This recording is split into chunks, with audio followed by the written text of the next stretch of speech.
Grace Note, un rendez-vous hebdomadaire proposé par Bill Note et Yves Santi pour la version française. Aucun autre évangile.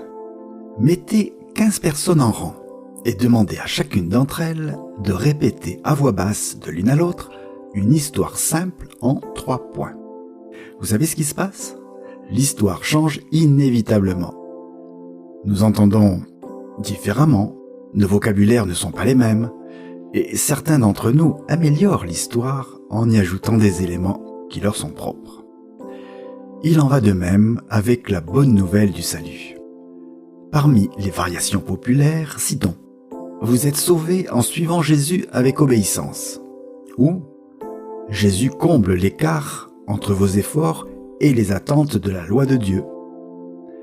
Même l'apôtre Paul, à peine 30 ans après la résurrection de Jésus, s'est plaint d'un autre évangile qui suivit de près sa prédication et son enseignement, visant à attirer les nouveaux croyants dans les griffes du légalisme.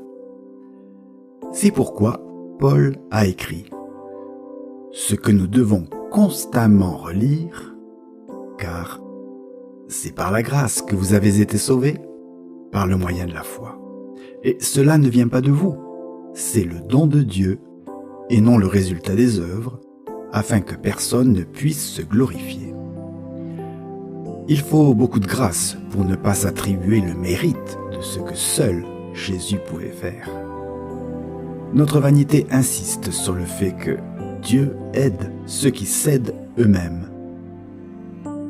Mais l'évangile non dilué proclame toujours « Dieu prouve son amour pour nous en ce que, alors que nous étions encore pécheurs, le Christ est mort pour nous. » La grâce est la vérité inchangée sur la manière dont Dieu nous sauve. Il n'y a pas d'autre évangile. Alors, restez dans la grâce.